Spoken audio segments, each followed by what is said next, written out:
ವಿಶ್ವದ ಅತಿ ದೊಡ್ಡ ಪ್ರಜಾಪ್ರಭುತ್ವ ರಾಷ್ಟ್ರ ನಮ್ಮ ದೇಶ. ಡಾಕ್ಟರ್ ಅಂಬೇಡ್ಕರ್, ಬಾಬಾ ಸಾಹೇಬ್ ಅಂಬೇಡ್ಕರ್ ಅವರು ಈ ದೇಶದ ಬಹುಸಂಸ್ಕೃತಿಯನ್ನು ಅರ್ಥ ಮಾಡಿಕೊಂಡು ನಮಗೆ ಬಹಳ ದೊಡ್ಡ ಗುಣಮಟ್ಟದ ಸಂವಿಧಾನವನ್ನು ಕೊಟ್ಟಿದ್ದಾರೆ. ಈ ಸಂವಿಧಾನದ ಆಶಯಗಳೇ ಭಾರತದ ಜೀವಾಳ. ಹಾಗಾಗಿ ಭಾರತದ ಸರ್ವ ಜನಾಂಗಕ್ಕೂ ಕೂಡ ಸಂವಿಧಾನ ಭಾಳ ದೊಡ್ಡ ಶಕ್ತಿಯನ್ನು ಕೊಟ್ಟಿದೆ.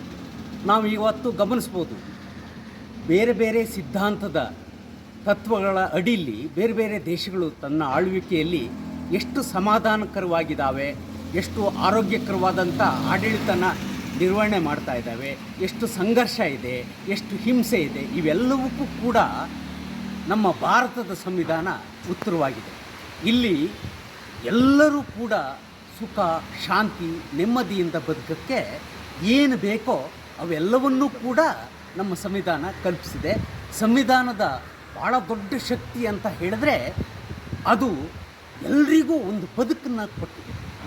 ಯಾರೂ ಕೂಡ ನನಗೆ ಈ ದೇಶದಲ್ಲಿ ಹುಟ್ಟಿದ್ದೀನಿ, ನನಗೆ ಸರಿಯಾದ ಕಾನೂನಿನ ರಕ್ಷಣೆ ಇಲ್ಲ, ಧರ್ಮದ ರಕ್ಷಣೆ ಇಲ್ಲ, ಯಾವುದೂ ಇಲ್ಲ ನನಗೆ ಅಂಥೇಳಿ ಒಂದು ವಿಷಾದಕ್ಕೆ ಜಾರದೇ ಇರುವಂತೆ ನಮ್ಮ ಸಂವಿಧಾನ ನಮಗೆ ಬಲಿಷ್ಠವಾದಂಥ ಏನು ಶಕ್ತಿನ ತುಂಬಿದೆ. ಹಾಗಾಗಿ ಇವತ್ತು ದೀನರು, ದಲಿತರು, ವಿವಿಧ ಧರ್ಮದವರು, ಜಾತಿಯವರು ಎಲ್ಲರೂ ಕೂಡ ಸುಖ ಶಾಂತಿಯಿಂದ ತಮ್ಮ ಜೀವನವನ್ನು ಕಳೆಯೋದಕ್ಕೆ ಸಾಧ್ಯ ಆಗ್ತದೆ.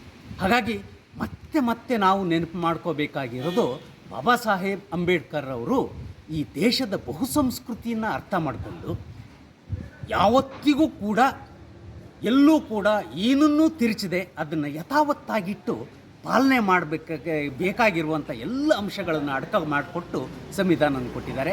ಈ ಸಂವಿಧಾನದ ದಿನಾಚರಣೆಯ ಸಂದರ್ಭದಲ್ಲಿ ಮತ್ತೆ ಮತ್ತೆ ನಾವು ಸಂವಿಧಾನವನ್ನು ನೆನಪು ಮಾಡಿಕೊಳ್ಳೋದ್ರ ಮೂಲಕ ಸಂವಿಧಾನದ ಜಾಗೃತಿಯ ಜೊತೆಗೆ ಅದರ ಶಕ್ತಿನೂ ಕೂಡ ನಾವು ಪಡ್ಕೋಬೇಕು ಅಂಥೇಳಿ ಅಂತಾರಾಷ್ಟ್ರೀಯ ಪ್ರಜಾಪ್ರಭುತ್ವದ ದಿನಾಚರಣೆ ಸಂದರ್ಭದಲ್ಲಿ ಇದು ಬಹಳ ಮುಖ್ಯವಾದ ವಿಷಯ ಆಗ್ತದೆ. ಎಲ್ಲ ಜನರ ಬಾಯಲ್ಲಿ ಸಂವಿಧಾನದ ಆಶಯಗಳು ನಾಲ್ಗೆ ಮೇಲೆ ಹರಿದಾಡ್ತಾ ಇದ್ದರೆ ಆ ದೇಶನೂ ಕೂಡ ಭಾಳ ಬಲಿಷ್ಠವಾಗಿರ್ತದೆ, ಉನ್ನತದ ಪ್ರಗತಿಯನ್ನು ಸಾಧಿಸ್ಬೋದು ಅಂತೇಳಿ ಈ ಸಂದರ್ಭದಲ್ಲಿ ಹೇಳ್ತೀನಿ.